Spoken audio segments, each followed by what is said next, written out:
Welcome, everyone. I am excited to introduce myself and introduce my colleague in a second. His name is John. I'm Harlan Pacheco. I'm lead product manager on personalization in the Commerce API. Excited to discuss payment recommendations, product recommendations, smart messaging recommendations, and the agentic alignment of the Commerce API. You're probably familiar with the Commerce API. Our CEO, Alex Chris, presented it Investor Relations Day earlier this year. We are providing value both to our commerce partners as well as to our end users, the shoppers themselves.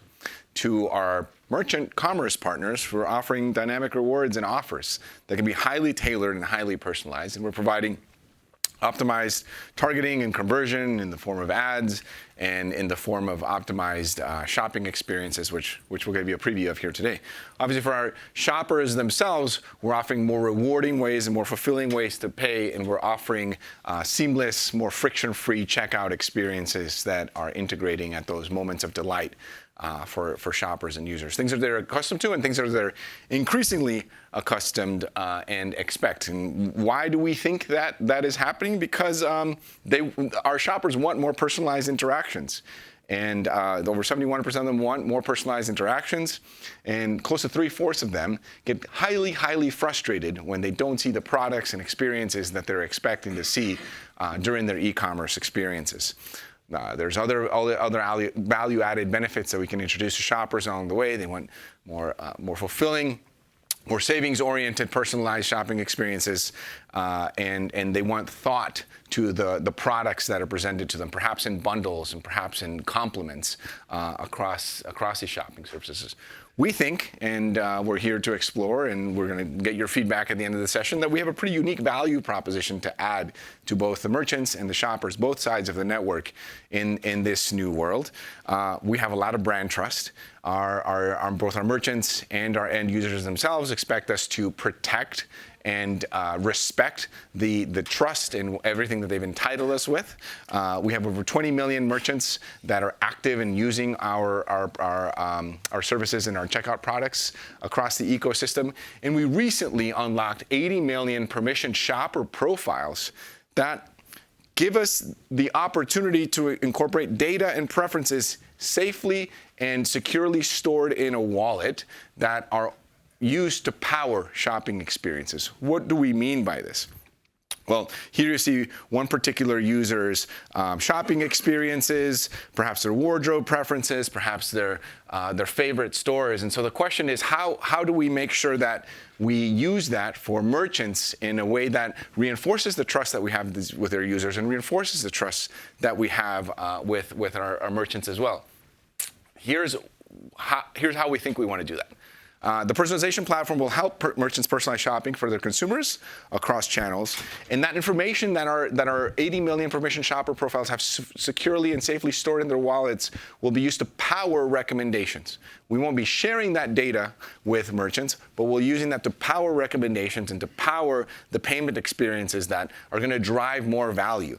Why do we think they're going to drive more value? Because not only are you going to get a specific SKU recommendation, but at a more signed in or authenticated experience, we'll know the size that's beneficial for you. We'll know the interests that you have, and we'll be able to power and curate those experiences and provide merchants an opportunity to provide you those product recommendations. And we'll know the more delightful and rewarding and fulfilling ways that you are more likely to shop, which introduces us opportunities to delight in these new shopping experiences that are emerging. One of the ways that this is going to be happening is the increasingly agentic shopping experiences. So if a merchant has a surface in which they're introducing agentic experiences, well, they can use the SKUs that we are recommending and the reasons, which we call prompts, why we're recommending those SKUs to drive conversion and to drive more value. And we further can provide an inline checkout experience, knowing fully well that someone perhaps is in the PayPal network and perhaps is likely to use the PayPal checkout button. How does this happen? Well, a merchant could integrate product results to enhance discovery.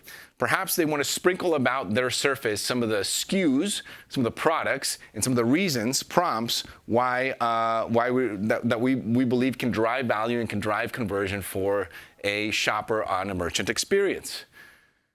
We can also think about the ways that merchants could incorporate full carousels powered by the recommendations that we're powering. And on product display pages, we can drive the conversion through offers and personalization that's uniquely tailored for each user.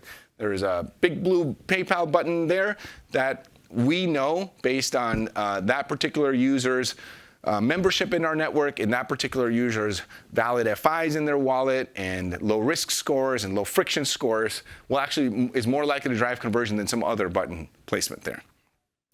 How does this look like in a shopping experience? Well, someone perhaps lands on a PLP, a product listing page. They see that there's a number of products and the reasons, the prompts, what you see in that bright blue, that we're recommending those products. They decide to interact with those products. They check out in a seamless way, and they then have an end-to-end experience that is powered and strengthened by all the unique information that we have about that user that is more likely to drive conversion across them. Ultimately, that lands in that shopper profile. Again, that place where the secure shopping history, preferences, sizing, and favorite brands of a user land and are protected.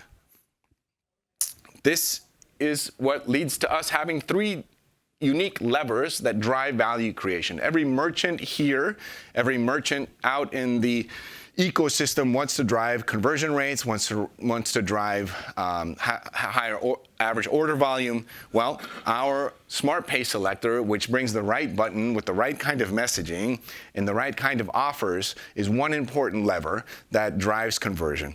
The second thing is our affinity maps. Knowing that a particular user, perhaps I have a certain size wallet and I'm more likely to buy expensive things. Well, that's great information for a merchant to know, and so is the fact that I like perhaps items in blue or items in brown.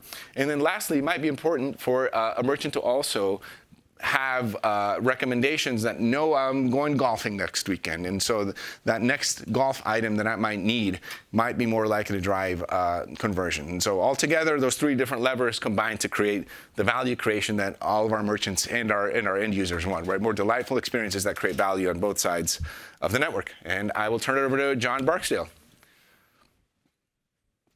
All right. Thanks, Harlan. Yeah. Hi, everybody. I'm John. I'm going to talk to you a little bit about the concepts behind this API, and so we're going to go a little technical. I'm probably going to go too fast, but I want to be very clear. I want questions at the end, and that's the reason we're going through it pretty quickly.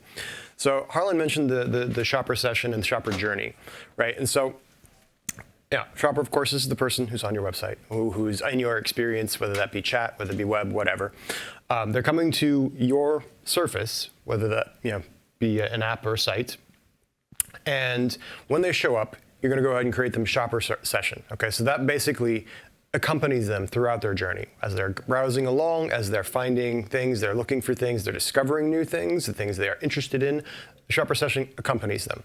Okay, and along that way, we hopefully get a few signals from you to identify the shopper. This allows us to use their shopper profile to provide better recommendations. Now, of course, for all this, the retailer has to onboard and send their catalog data to PayPal. Otherwise, we can't recommend products that you sell. So that's pretty important. The recommendations that we do provide are all based on your products. Is that all pretty all right? All right. All right, let's step really quickly into the identification part. So this is important to us. So that there's between 3 and 5 signals that we can get that we'll use to identify these shoppers.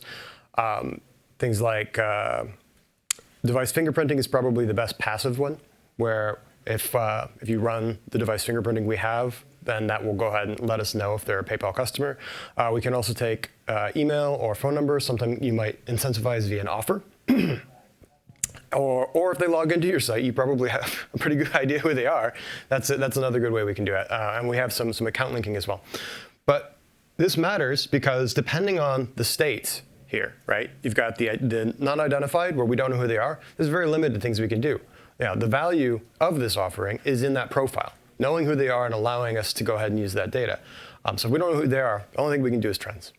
But once we start to see who they are, we can go ahead and give you the payment recommendations that know this is a person who is likely to convert with PayPal or likely to convert with Venmo. And that will help you basically maximize your conversion rate with those buttons. And as we get further, so users do have the option to opt out of personalized recommendations. We do respect their consent. So if they have consented, then now you'll also be able to get cohort level recommendations. If they go so far as to link their accounts with your merchant account, now we can get into extremely personalized results that will take into account their PayPal balance. It will know all of the details they've given us, like the things they've just recently bought. All of these details we can actually go in there. We don't do this by default just when we've recognized them because we don't want to be creepy. But right, that's important. However, if someone's given us consent to go ahead and use that profile to the fullest extent on your website, we can do amazing things. All right, so I'm going to talk briefly about the APIs. I'm going to talk about two sets. And the reason I'm going to do that is because we started with Payment Ready, and that is available today. And we are building shopping personalization, which will be ready soon. It's an evolution, and so the concepts that are available in Payment Ready are still there within shopping personalization, but we're moving it forward in a way that hopefully unifies these conceptually and makes it kind of a more seamless developer experience as you think about this. So if you see these, that's the reason that's there. I will go into that more details now. So we have a very simple sequence diagram. So you're going to use your auth token like you would normally use. You would get a PayPal auth token. That's standard. You have to have that in order to call our APIs. These are all server APIs. Use that to go ahead and create a shopper session. And then at that point, you can immediately call for payment recommendations. You can cache that so you don't have to go ahead and figure it out at the moment. Or you can call it as many times as you want with the shopper session. As we learn more, as you get more identity signals that allow us to go ahead and maybe zero in on their identity, make sure we've got the right person, the right shopper. And we also do have a one-shot variation that allows you to combine the shopper session or the shopper session creation and Payment Ready. So the API looks a little bit like this. Things that are maybe important or relevant to you if you are already PayPal PPCP customers is the payment or purchase units thing that actually mirrors orders v2 structures. So if you're already using that API, you can pretty much put the same thing in there. And you can provide additional customer signals in this. So if you'll notice over here, right, we were passing in email, phone, fingerprint request ID, or your other device information. And there's also, I think, some signals around like whether or not they have the PayPal app installed or the Venmo app installed. Those are always great signals to get. And the output is these two signals. So there's one that lets you know if this customer is a PayPal customer. Okay, and so that means that PayPal in general, which means it could be any of our properties, not just like PayPal. But that's one signal. And it's a pretty, like, that just lets you know if we've identified them well. The next one is the payment options that are recommended. It's currently only really going to get one value. That may change in the future, and you may not get it, to be very clear. This may be an empty signal if we don't think this customer is likely to convert with it. However, if we provide that for you, they have a very, very high chance to convert. So it's kind of one of those things we're interested in more in quality over quantity as far as the signal. So like when we give it to you, it has to be very, very high quality signal. All right, there's another one that's coming out, I think, very, very soon. It's called Smart Messages. This is going to be part of the messaging APIs again. You may already be using this if you're using credit messaging. And you can see this is the V5 SDK. And this messages bit here, that's how you get the SDK in. You give it a shopper session, which again you got via that other API. And then you just provided a div target telling it, hey, I want these personalized messages. So if you're already on this set of Rails, it's pretty easy to throw it in there. And these smart messages will go ahead and give better offers and kind of personalized offers, actually, around like this is the 5% off for this thing that will actually entice the user. All right, so before we dig any further, I want to go ahead and talk about the newer set of APIs. So the newer set of APIs is this software personalization set, the Compras API. And they fit a little differently than the other ones. They're also under different namespace, so that's always fun. Each of these, off the cuff here, are atomic APIs that basically do one thing and do that one thing well. And the reason that we're doing that is because we want to figure out with you what a more complete offering looks like, but we have a lot of pieces that do fit together. I don't want to go ahead and give you any latency that you don't actually want. is actually what goes down there. So they're atomic for now. We are going to make some more packaged ones as we learn your use cases better. So hopefully you guys will work with us on that. The other thing I want to call out, a couple quick bits. One, these are server APIs to start, and we are going to be publishing MCP tools. So they will be usable in LLM contexts shortly thereafter. And they have a common set of context. So this context is actually the same context for these three APIs. Okay, it's not like just random context. It's the same three contexts. And we're going to talk about that in just a moment. Hopefully next. It's fun. I keep on forgetting I actually have a remote. It's great.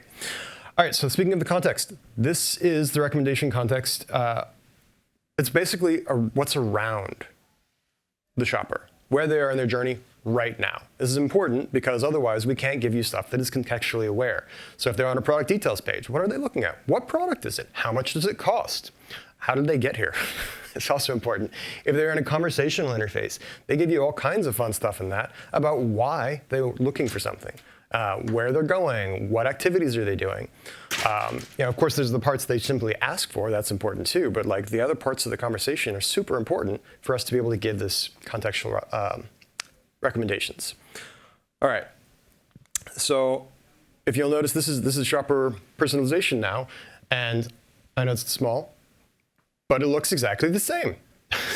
With the main difference being that instead of the one payment ready API, you now have payment recommendations and product recommendations that you can be calling in parallel and wherever you need to on the site. In fact, you could go ahead and use this to power multiple recommendation reels, product buttons on each item. So this is same basic idea though. It's still powered by that auth token. And we are also, if you are a Braintree customer, by the way, we're also working to make sure that we can accept Braintree tokens and not just PPCP tokens. It might take a little bit longer, but it is actually part of our plan. And these are also things that you don't necessarily have to call the shopper session for, or like create the shopper session manually. You can one-shot it. You can basically create it as part of getting your recommendations and then reuse that same session ID. You can bring your own session ID actually, which makes it fairly convenient to track it on your own side. So you don't have to wait for us to give us that ID. You can just use it all over the place. All right. So here's our anonymous API. This is trends. And one thing you'll notice is that there is no shopper session, there's no personal information other than location. Now, you guys have to find the location. We will not provide that, but if you give us a location, we can give you trends for that location. You don't actually need all four of those fields. One of them is fine. It's pretty permissive, so whatever is your best granularity, that's great. And this is actually modeled after IP geolocation information, so we expect you're gonna do it that way. If you do it another way, though, I would love to hear about it, so please do tell me. All right, so the session API, in this particular one, you can create a session or update the session with the exact same thing. Because you can bring your own session ID, that also means you can provide a session ID on create. It's basically the exact same at that point as update. In either case, you'll get the session ID back just in case we created it for you to use forward. When we look at the product recommendations, these are, I think, where we're highlighting the value of the shopper profile most strongly. And when you provide this context in the session, so of course you have to have the session, that's like the only mandatory field on this guy, but the context over here adds a ton of value, and that's where you'll provide basically whatever context you have. You don't have to provide everything. It is fairly comprehensive as far as what we can take right now, but it's best effort what you can do. More context helps. And from that, we will go ahead and give you the recommendations. You'll still see the whether or not we've identified them effectively in our PayPal network. You'll get kind of this next best action that says, hey, by the way, we could know more, right? And maybe in this case, we're actually planning more on this, but for right now, it's basically we could use more identity signals. And then you'll still get the recommendations. Now, if this customer is not a PayPal customer, or has not consented, you won't get recommendations here. I want to be very clear about that. So you only get the personalized ones if there's someone who we have a profile for and that has consented. But in that case, you will get one of a few different sets of recommendations back. So I've collapsed some of the other ones because I didn't want, because it's too long, hard to see. But they all look structurally the same. So you're going to get back the same structure for all of them. You can use the same widgets to power them. You can just kind of choose which set of data you want to put behind them. And so right now we have things you might like, which is kind of the cohort-based thing. We have a topics for you, which is our very hyper-personalized version. We also have some stuff around quests. We know this person is on a quest for some specific item or some specific purpose. Usually that's kind of a high-value signal. If you get it, it's a great thing. You should probably use it. And then we also have similar and complementary items, which will help you as you're trying to show that, like, yeah, somebody's clicked on an item. And like similar is super helpful. For example, if we know that the customer is shopping, has clicked into something that is out of stock. One other thing I want to go ahead and call out for this is these are all, of course, from your catalog. And if we have your inventory data, that also means we won't be recommending things that are not in stock. And if we have their profile, we won't be recommending things that aren't in their size or that they are explicitly like they don't want, right? So this is where the real value of that profile starts to come in. And of course, they all come with prompts that are tailored to this specific user and the item for which it's married. All right, 1 second. Very good. So you saw payment ready, right? Payment ready, payment recommendations. Basically the same idea with a little bit more context going into it. But yeah, same idea. And structurally, you still see the in PayPal network. We can give you a prompt that will go ahead and help with the messaging around it. And you will have the button recommendations if we can provide high-value signal. Again, it's very important to us that this is high-value signal, so it may be blank. All right, and then finishing up over here, if we tie it all together, you can take a look at these experiences, and you can see where we can just recommend the right button to show. We can go ahead and provide you messages about the products. We can provide you recommendations. Now, you're responsible for how these look on your website. We're not trying to take that over. This is really just the data that makes these smarter and more relevant to your users. Similarly, like here's an example of us in a chat interface where you have your payment your product recommendations, you have your prompts, you have your payment. By the way, a quick side note. Not all LLMs are going to have the payment recommendation as a button. Remember, this is just data we're giving you, so you can just as easily do this with inline agentic checkout via one of our MCP tools. So you have that option as well. All right, I think that's what I've got. So it's really important to us to get some feedback. So if you have any questions or impressions about these APIs, I would absolutely love to hear it. And if we need to stay along, I will. So, hit me. Question is about the payment ready and when you give the recommendation for the payment method, could you tell the merchant, right, that is because of the high order ticket size, people may lean to use not to use PayPal Pay for buy now pay later, this kind of recommendation? Oh, as far as like credit offers? Yeah, credit offers. Oh, like buy. Paying for because Buy now pay later. Merchant they may use account on file, right? Is basically will disable the paying for, right? I want to see, okay, if for high order ticket size for this particular user, right, whether I need to show the PayPal pay later button, something like that. I believe that's actually part of our plan is to go ahead and Coming soon. Yeah, so right now it's a little bit limited, but we're going to be behind the scenes adding more options over time. And so, yeah, that's actually on the roadmap. Making it smarter with more options, more tailored. And buy now, pay later is absolutely on the roadmap. Pretty high on the roadmap, actually. So, yeah. All right. Any other questions? Yeah. You mentioned that they would need to opt in to get the personalized recommendations. Where do they do that? Like, do they have to do that in PayPal, or is there So- points that you all? We already have 80 million permission shopper profiles. Depending on the location you are, you may have not opted in. There are 3 states where you have to explicitly opt in. The rest of the states you don't. And so we have them in the U.S. Eventually, we want to go to other parts of the world, but we want to build this experience here, perfect it, refine it, then replicate it to other parts of the world. So, but to answer the more direct question, where do they go? There's a shopper profile experience that's going to be part of both our website and our consumer app, where users can go in to toggle consents, turn it on, turn it off, and give us more details like, you know what, that purchase was not for me, just get rid of it from my recommendations. So we actually have kind of a nice experience there for giving users really good control over what data is used to personalize it, but that does include consent. So we have the implicit stuff and then explicit. Yeah, check out the app and look at the Well, consents right now. and The profile is not yet built out, right? All of this is coming soon, but the consent is there right now.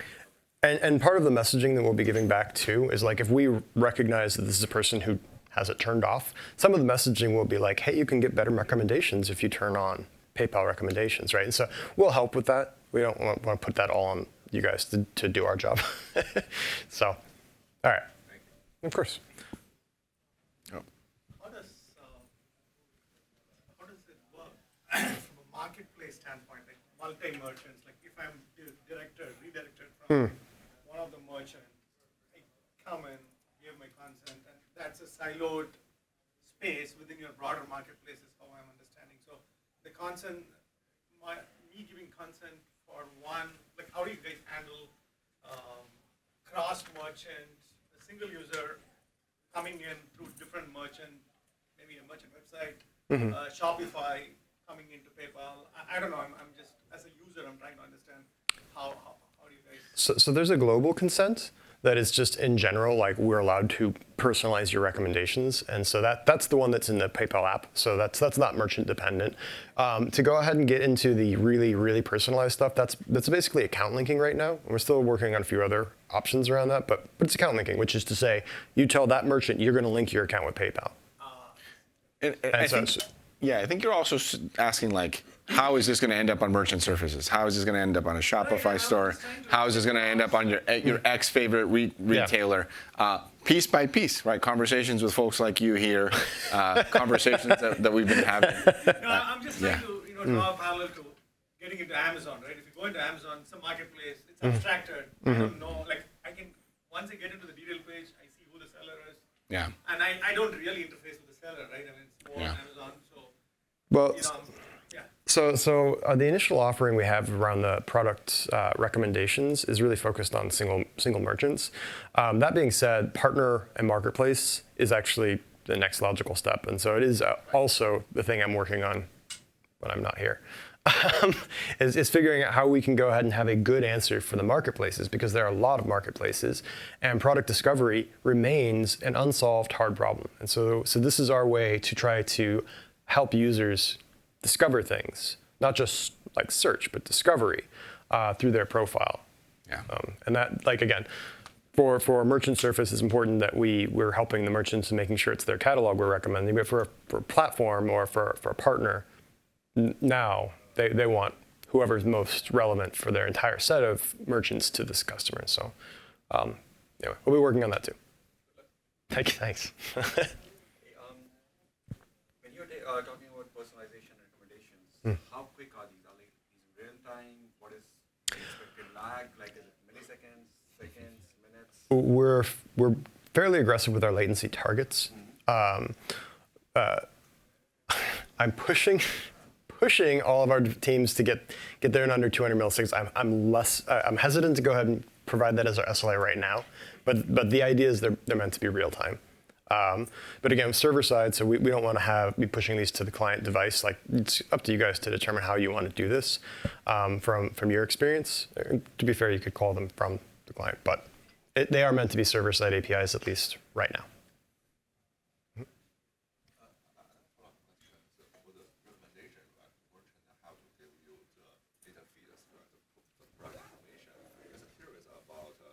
Other PayPal ads product, right? Merchant also need to give them the data feed, right? So, from merchant perspective, do we have we get just one set of data feed can apply to different user case, or we have to offer separately?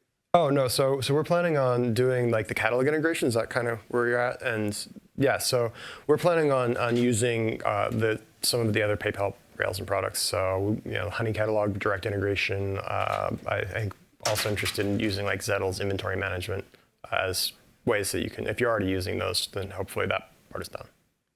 Yeah, but we're not inventing it again. Someone back had a question. Do merchants usually use a single personalization engine, or do you also see them use multiple? There are multiple personalization engines out there, and we're not going to ask a merchant to go rip and replace something that they're already using. We think that we bring a unique value proposition from those permission shopper profiles that respect the trust that those shoppers have entrusted us with. And so think of it as like a potential enhancement. We know your life cycle across merchants. We know a little bit about your pre-purchase, purchase, and post-purchase experience, and we also know kind of catalog information across the ecosystem. And so we think that that's a kind of unique proposition, and it's an enhancement to those kinds of inputs and part of the evolution for a retailer experience for a shopper. Yeah. Yeah, there's no intent that this is exclusive. Like Yeah. you can have multiple vendors, absolutely. But there could be conflicts if you are We're talking about those and- hypotheticals right now. You're right. There could be, and if you're using multiple personalization engines, that ends up being kind of your conflict to resolve. Yeah. I have one more related to the trends. I did see the sequence diagram, but I know there was no mention around the catalog, where you pull in the catalog from the merchants. So how do you ensure that from a trends perspective, how do you normalize the catalog from different merchants? That is a hard problem, my friend. That is a very hard problem. We're working with our colleagues in Honey to solve a lot of that, and since they've already got a system that tries to go ahead and figure this out across merchants because they're keeping track of the prices. So we're leveraging that same expertise to do that. I do have last one question. Yeah, hit me. Around the impressions, do you also capture impressions which will feed in to fine-tune the recommendations maybe for the next purchase or the next feed? The profile itself actually has a lot of settings and ways for you to configure what's going to happen. Because we don't control the UI surface outside of the profile, like we don't necessarily have the ability to put that on your website.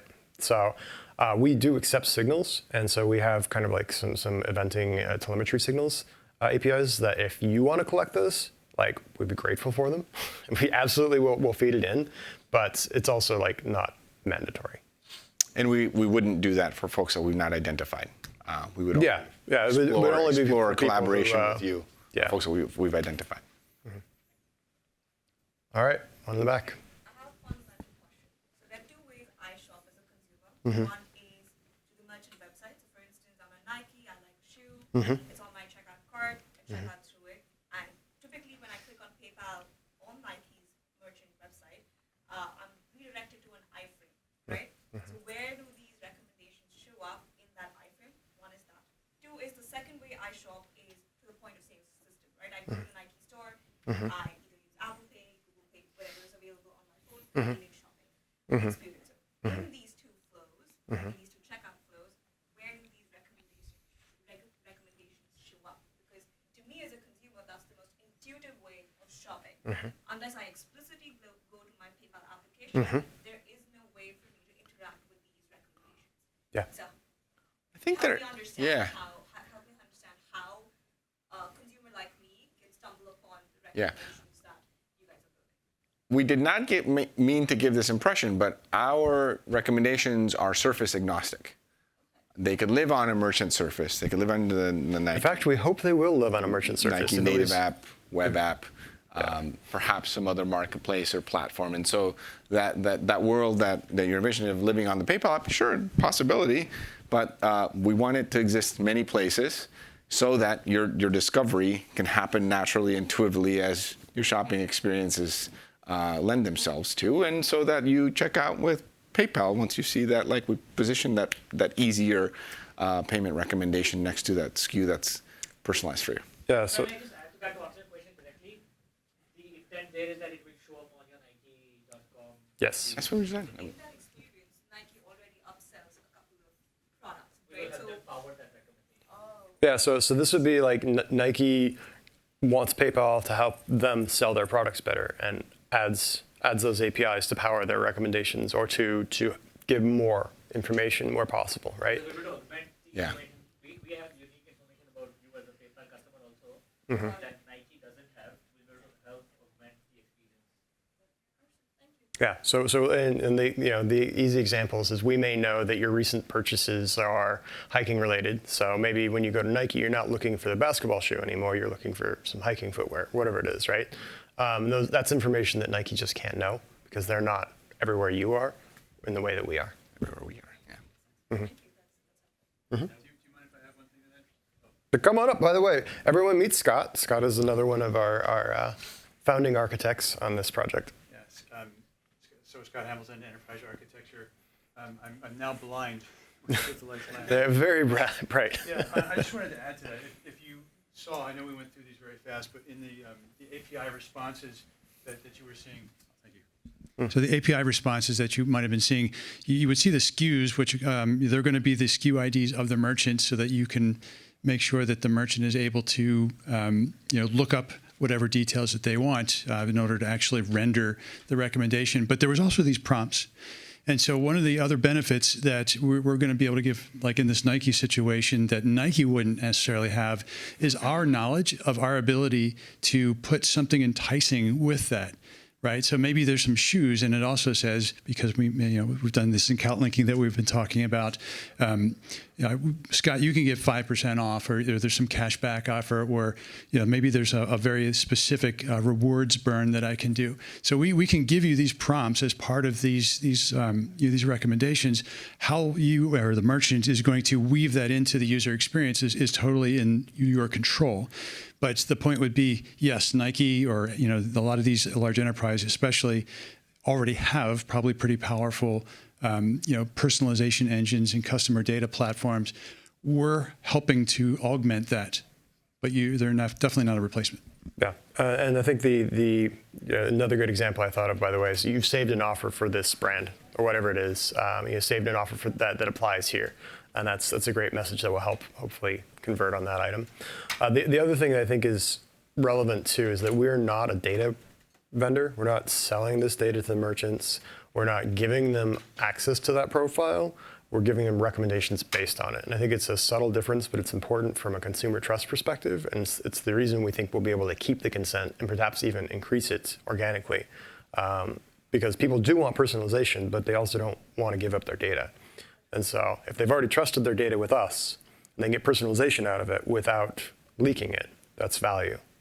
Just to add to that, so imagine I am sharing my PayPal account with my partner, husband, children, whatever, right? Then how do you differentiate between one profile and another? Yeah. Because then you would need to have 4 or 5, at least enable Yeah. 2 top profiles within the same application. I think up front and initially, our answer is that we want to give you control at a very granular level over that experience inside your shopper profile, dismissing or removing some items relevant so you keep that signal meaningful, and eventually, having perhaps associated categories or associated themes inside of your profile. But initially, we just want to give you that control. We're still working on kind of the idea of personas within a shopper profile. Because to your point, I might be buying for my wife or for my daughter, whoever else, and they have very different needs than what I'm looking for. So that is definitely part of our mental model. It's not there yet because this is our initial offering, but that's an area we're interested in pursuing further for sure. All right. Any other? Oh, got another one. Do you use AI in these recommendations, and how much of the API allows configuration, options for the users to choose to use AI or the logic that runs through it? So right now we are not using LLMs to create the recommendations. It's not to say we won't explore that in the future, but we're not doing it right now. And as far as people to use them, are you referring to, because these APIs are called by merchants, are you referring to the merchants? That's based on feedback. You guys want the control, let me know. I think there's an important point, though, that the interoperability and our ability to live and take an input from an LLM is something that we already allow for. Yeah. Right? That context that John was showing earlier of what's a user looking at, what was their last query. There's a coexistence and a key input of that context into our recommendations, even if we're not using it to make the recommendation itself. We're kind of inverted in the AI world. We are tools for the AI as opposed to AI-powered tools. It's so far. That said, if you don't mind, I'd love to have a little bit more of a dialogue with you after we're done here, because we're running out of time, I think. I'm curious, what's behind your question? Is it more of a privacy concern or whatever? But feel free to come up and we can chat. Yeah. Please. All right. No more questions? Then I think we are wow on time despite a late start. So thank you, everyone. Thank you. Appreciate your attention today.